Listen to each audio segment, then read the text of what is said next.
ಯಾವತ್ತೂ ಯಾರು ಕೂಡ ಅರಣ್ಯದೊಳಗೆ ಹೋಗಬಾರ್ದು.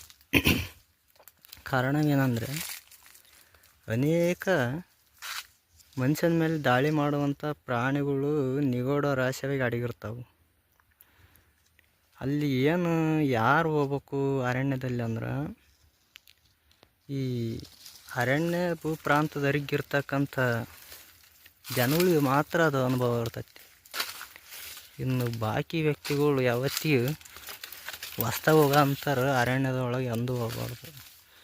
ಯಾಕಂದರೆ ಇವತ್ತು ನಾನು ಇಲ್ಲಿ ಬಂದನಂದ್ರೂ ಇದು ನಿರ್ಜಲವಾದ ಭೂಪ್ರಾಂತ ಇದೆ, ಕಾಯ್ದಿಟ್ಟ ಅರಣ್ಯ. ಇದು ಎಂಡ್ ಆಗ್ಬೇಕಂದ್ರೆ 3 ಕಿಲೋಮೀಟ್ರ್ ಹೋಗ್ಬೇಕು ಹೊರಕ್ಕೆ. ನಾನು ಆಕಸ್ಮಿಕವಾಗಿ ಅರಣ್ಯದೊಳಗೆ ಬಂದರು, ಯಾವುದೋ ಹಾವು ಏನೋ ಕಚ್ತು, ಅದಕ್ಕೆ ಔಷಧಿಲ್ಲ, ಅರಣ್ಯ ಬಿಟ್ಟು ಹೊರ ಬರೋತ್ತಿಗೆ ಮನುಷ್ಯನಿಗೆ ಸಾವು ಸಂಭವಿಸ್ತೈತಿ. ಹಾಗಾಗಿ ಇಲ್ಲಿ ಒಂದು ಹೇಳ್ಬೇಕಂದ್ರೆ, ಇಲ್ಲಿ ನನಗೆ ಹಾವು ಏನಾದರೂ ಅಟ್ಯಾಕ್ ಮಾಡಿದ್ರೂ ಕೂಡ ಅದಕ್ಕೆ ಔಷಧಿ ಇದೆಯೇನಂತ. ಹಂಗಾಗಿ ಈ ಭೂಪ್ರಾಂತದಲ್ಲಿ ನಾನು ಧೈರ್ಯವಾಗಿ ಬರ್ತಾಯಿದ್ದಾನೆ. ಇನ್ನೊಂದು ಏನಂದರೆ, ಚಿರತೆ ಇದ್ರೂ ಚಿರತೆನ ಯಾವ ರೀತಿ ಎದುರಿಸ್ಬೇಕು, ಅದನ್ನು ಹೆಂಗೆ ಓಡಿಸ್ಬೇಕು, ನಾನು ಹೆಂಗೆ ಬಚಾವಾಗಿ ಅರಣ್ಯದಿಂದ ಹೊರ ಬರ್ಬೇಕು ಅನ್ನೋದು ಎಲ್ಲ ಅನುಭವ ಗೊತ್ತು.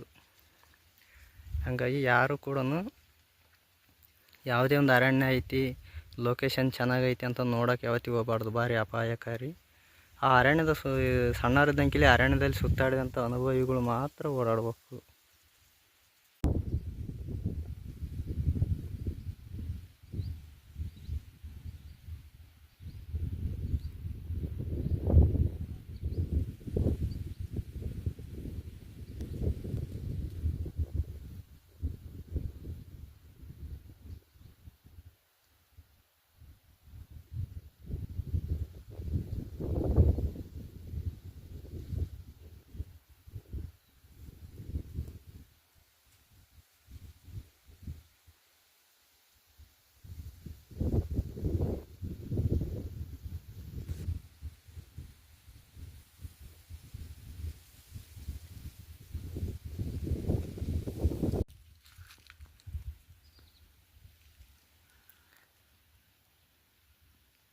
ನಾನು ಶ್ರೀ ತಪವಿದ್ಯಾ ಅಧ್ಯಾತ್ಮದ ಮೂಲ ಗುರುಗಳಾದಂಥ ಶ್ರೀ ಮಂಜುನಾಥ ಕಳಿಂಗ ಗುರೂಜಿ.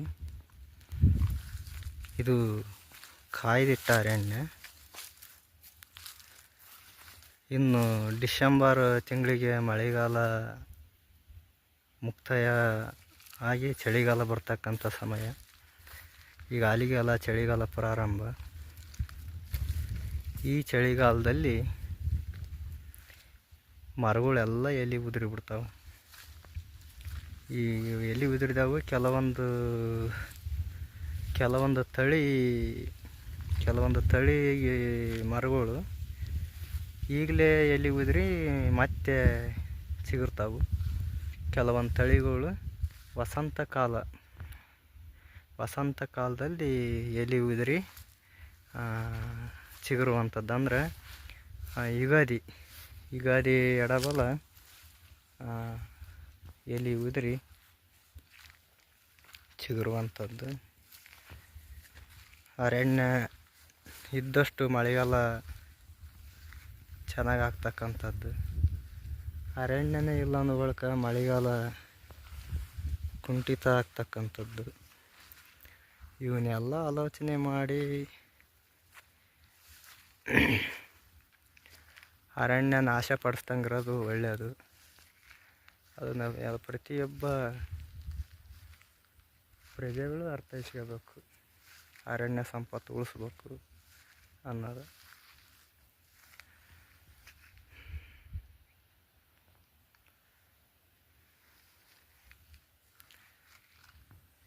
ಈ ಸ್ಥಳ ಭಾರಿ ನಿರ್ಜಲವಾದಂಥ ಪ್ರದೇಶ. ಇಲ್ಲಿ ನಾವು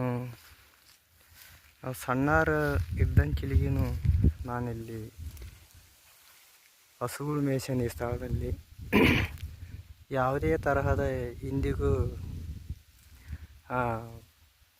ಮೃಗ ಪ್ರಾಣಿಗಳು ಅಂದ್ರೆ ಚಿರತೆ, ಕಿರುಬ ಇಂಥವು ಎಂದು ನಾವು ಕಾಯುವಂಥ ಹಸುವಿನ ಮೇಲೆ ದಾಳಿ ಆಗಿಲ್ಲ, ಹಸುವನ್ನ ಕೊಂದಾಕಿಲ್ಲ. ಅದು ಏನೋ ನಮ್ಮ ಪುಣ್ಯ ಅನ್ಕೋಬೇಕು. ಇಲ್ಲಿ ಏನಪ್ಪ ಅಂದ್ರೆ ಈ ಅರಣ್ಯದಲ್ಲಿ ನಾನು ಬಂದಂಗೆ ಯಾರೂ ಬರಬಾರ್ದು ಇಲ್ಲಿ. ಯಾಕಂದ್ರೆ ಇದು ಭಾರಿ ಅಪಾಯಕಾರಿಯಾದಂಥ ಸ್ಥಳ, ನಿರ್ಜಲನವಾದ ಪ್ರದೇಶ. ಸುತ್ತಲೂ 3 ಕಿಲೋಮೀಟ್ರ್ ಯಾವ ಊರು ಸಿಗಲ್ಲ ಇಲ್ಲಿ. 3-4 ಕಿಲೋಮೀಟ್ರ್ ಯಾವ ಊರು ಕೂಡ ಸಿಗಲ್ಲ ಇಲ್ಲಿ. ಅಂಥ ನಿರ್ಜಲನವಾದಂಥ ಈ ಅರಣ್ಯ ಭೂಪ್ರದೇಶ. ಇದಕ್ಕೆ ಸಾಕಷ್ಟು ಅನುಭವ ಇರ್ಬೇಕು ಇವು ಅರಣ್ಯದಾಗ ಓಡಾಡ್ಬೇಕಂದ್ರೆ. ಯಾಕಂದ್ರೆ ಕೆಲವೊಂದು ಬಾರಿ ಚಿರತೆಗಳು ಮರಿ ಹಾಕಿರ್ತಾವೆ. ಮರಿ ಹಾಕ್ತಾ ಚಿರತೆ ಖಚಿತವಾಗಿ ಮನುಷ್ಯನ ಮೇಲೆ ದಾಳಿ ಮಾಡ್ತೈತಿ. ಹಂಗಾಗಿ ಭಾರಿ ಕೇರ್ಫುಲ್ಲಾಗಿರ್ಬೇಕು.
ಈ ಕಾಯ್ದಿಟ್ಟ ಅರಣ್ಯದಲ್ಲಿ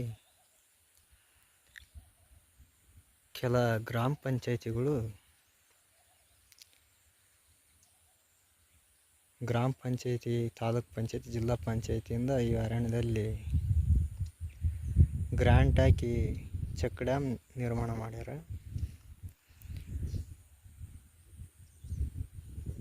ಈ ಚೆಕ್ ಡ್ಯಾಮ್ ನಿರ್ಮಾಣ ಮಾಡಿರೋದ್ರಿಂದ ಹಕ್ಕಿ ಪಕ್ಷಿಗಳಿಗೆ ನೀರು ಸಿಗ್ತೈತಿ.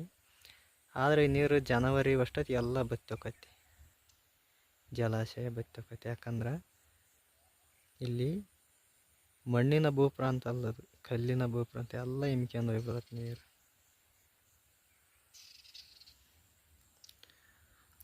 ಇದು ಜನವರಿ ಅಷ್ಟೊತ್ತಿಗೆ ಎಲ್ಲ ನೀರು ಹೋಗ್ಬಿಡ್ತೈತಿ ಇದರಲ್ಲಿ. ಹಕ್ಕಿ ಪಕ್ಷಿಗಳು ಅಲ್ಲಿವರೆಗೂ ವಾಸವಾಗಿರ್ತಾವೆ ಇಲ್ಲಿ. ಇದು ಯಾವ ನೀರು ಕಡಿಮೆ ಆಯ್ತು ಮುಂದಕ್ಕೆ ಪ್ರಯಾಣ ಮಾಡ್ತಾವೆ.